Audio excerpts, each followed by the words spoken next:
process of helping relationship? Number one question, what is my understanding on the process of helping relationship? So, in my understanding, the process of helping relationship involves creating a supportive and empathetic environment where the worker assist or help the client in addressing their challenges and achieving their goals. So, before mo siya matulungan, kailangan mo munang mag-build ng rapport para makuha mo muna, kailangan mo muna makuha yung trust ng client mo para ipa-feel mo sa kanya na komportable siya na komportable siya na i-share yung kanyang problema or yung kanyang challenges na hinaharap. And second, identifying the problem. So, ito, pag natapos mo na siya, pag matapos na niya, kapag napagkatiwalaan ka na niya, pag napagkatiwalaan ka na ng client mo, dito mo na i-identify yung problem, kung ano talaga yung problema niya, kung bakit siya humingi ng tulong sa'yo. So, pangatlo, setting goals. So, once the problem is identified, so the helper and the client help together to establish specific and achieve goals. So, next is exploring alternatives. So, dito, the helper and the client brainstorm and explore various options and alternatives for addressing the identified problems. So, this involves different perspectives, generating ideas, and evaluating potential solutions. So, panglima is making a plan. So, once the alternative are explored, a plan action is developed na. So, this include determining the specific steps to be taken, assigning responsibilities, and setting a timeline for implementation. So, yung pang-anim, implementing the plan. So, the plan is to put implemented regular monitoring and evaluation take place. So, the helper and the client assess the progress and make adjustment as needed and ensure that the actions are aligned with the desired goal. So, lastly, closure and reflection. So, once the goals are achieved or the helping relationship comes to an end, there is a closure phase. So, this involves reflecting on the journey, discussing the outcomes, and celebrating the success. If success yung plano yung pag-implement ng plan, and it also provides an opportunity for the client to gain insights and skills that can be applied in the future. So, overall, I feel that my comprehensive of the helping relationship process shows a thorough understanding of the essential components needed to cultivate a helpful and effective helping dynamic. How important is the role of a counselor in helping the client? Number two question is, how important is the role of counselor in helping the client? So, the role of the counselor in helping the client is extremely important because counselor play a crucial role in helping clients in order to assist clients in overcoming obstacles, enhancing their mental health, and achieving their personal growth. So, they give their client a safe and empowering space in which to explore their feelings and ideas to come up with a useful plan of action. So, and work toward their objectives. So, counseling can have a profoundly person's life, resulting in greater self-awareness, well-being, and general quality of their life. What specific strategies can build rapport and increase client dialogue? Number 3 question, what specific strategies can build rapport and increase client dialogue? So, building rapport and increasing client dialogue is essential for establishing a strong therapeutic relationship in helping the client.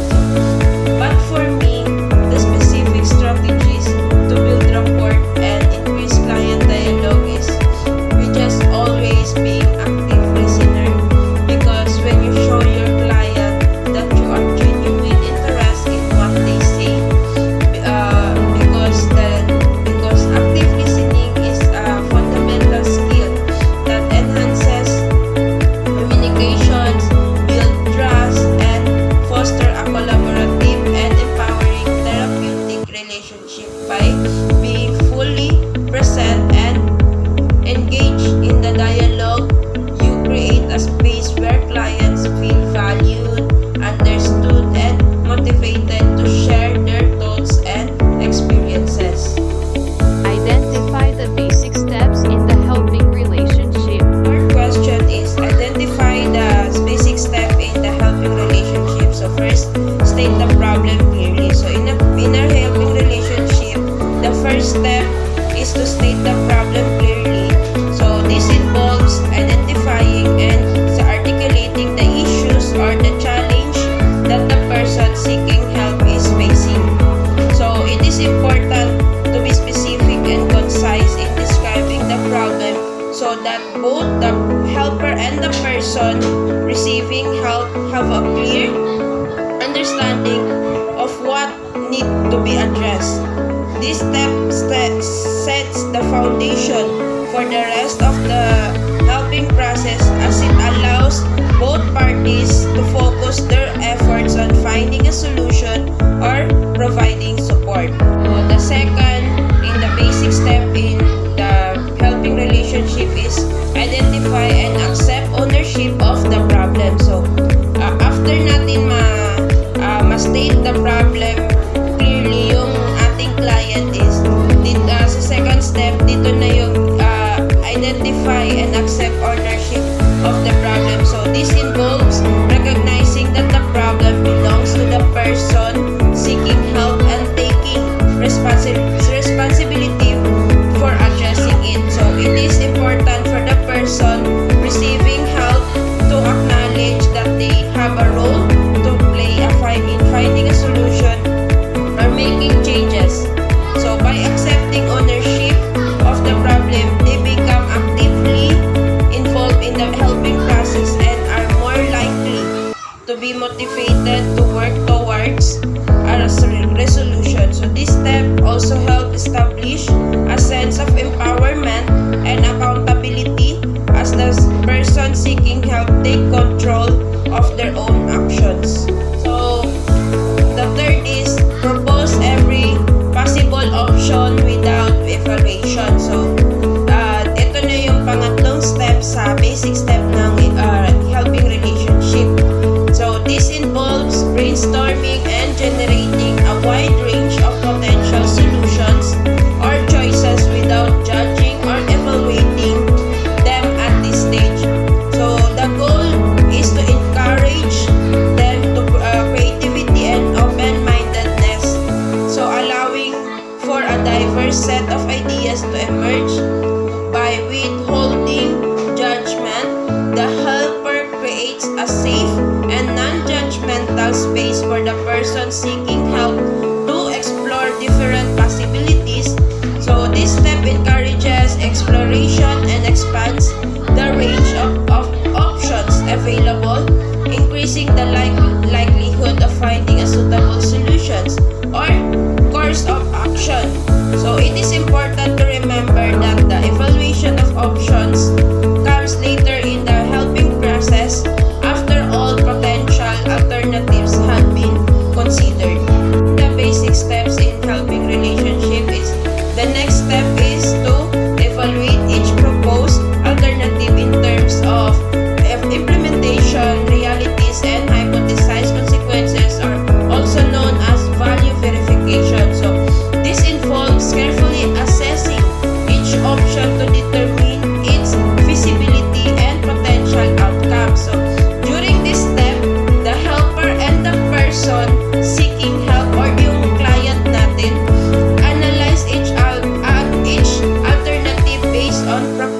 considerations such as available resources, time constraints, and logical factors. So, they also consider the potential consequences of each option, both positive and the negative, and how they align with the design goals and values of the person seeking help. So, the evaluation process helps to narrow down the list of options and identify those that are most likely to be effective and realistic.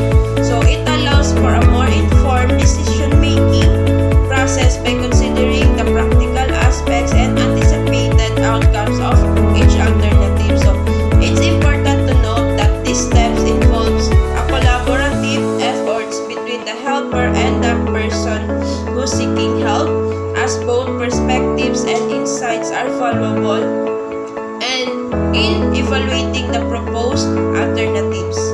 The fifth in the basic step of helping relationship is to reassess the final list of alternatives, their consequences, and the risk involved. So, during this reassessment, the helper and the client consider the potential consequences of each alternative, both positive and negative, and how they align with the desired goals and values. So, they also evaluate the level of risk associated with each option, considering factors such as potential drawbacks, so uncertainties, and the potential challenges. So, this step helps to refine the list of alternatives and prioritize them based on their potential outcomes and risk levels. So, it allows for a more thorough and comprehensive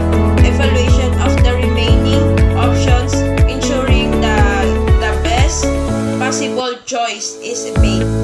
So, it is important to note that this reassessment process may involve further discussion, analysis, and reflection between the helper and our client. It's collaborative effort to ensure that the final decision takes into account all relevant factors and minimizes potential risk.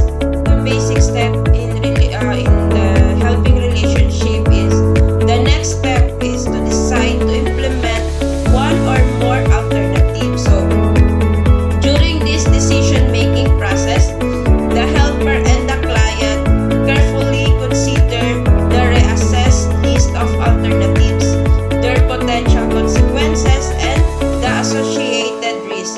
So, they weigh the pros and cons of each option and evaluate them against the desired goals and values. So, ultimately, a decision is reached to implement one or more alternative based on the best fit for the situation at hand. This decision may involve selecting a single option or combining multiple alternatives to create a comprehensive approach. So, it's important to note that this decision-making process should be collaborative with both the helper and the client, actively participating in the discussion and sharing their insights and perspectives. So, the decision should be made based on mutual understanding and their agreement. So, once the decision is made, the implementation phase can begin. So, where the chosen alternative or alternatives are put into action to address the identified problem or the challenges. So, the next step is to determine how and when to implement the plan. So, during this phase, the helper and the client collaborate to identify and necessary resources, tasks, and actions required to implement the chosen plan. So, they considered factors such as yung available time nila, yung budget, and any potentials, obstacles, or challenges that may arise. So, by determining how and when to implement the plan, the helper and the client establish a roadmap for moving forward and taking action. So, these steps helps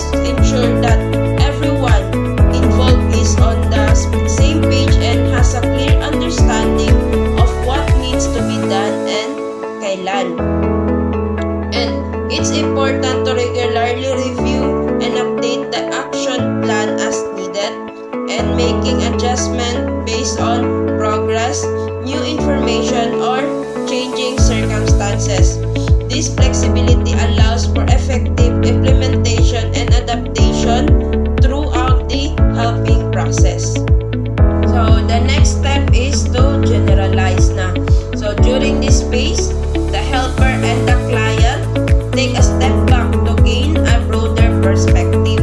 So they consider the insights, skills, and strategies developed during the helping process and explore how they can be generalized to other situations or challenges. So by generalizing the helper and the client can extract valuable lessons and experiences that can be used to navigate future challenges more effectively. So it promotes a deeper understanding of oneself, problem-solving approaches, and the ability to adapt and apply learned strategies in various aspects of life. So it's important to note that the generalizing is an ongoing process and may continue even after the formal helping relationship has ended. So it encourages lifelong learning and growth, fostering resilience and the ability to face future challenges with confidence. Last step in the basic step of in the helping relationship is to evaluate the implementation now. So during this evaluation phase, the helper and the clients review the outcomes and result of the implemented plan. They assess whether the desired goals and objectives have been achieved, and if the chosen actions have been effective in addressing the identified problem or the challenges. So itong evaluation it involves gathering and analyzing relevant data and feedback to determine the success or shortcomings of the implementation. So this may include reviewing measurable outcomes, observing behavioral changes, and considering the satisfaction and feedback from all parties involved.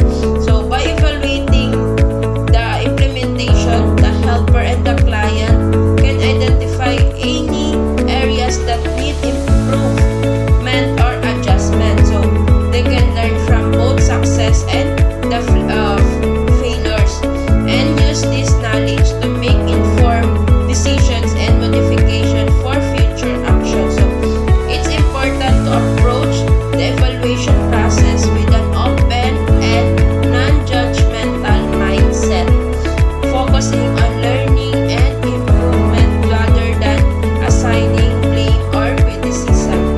So this allows for constructive feedback and the opportunity to refine strategies and approaches for better outcomes. So regular evaluation and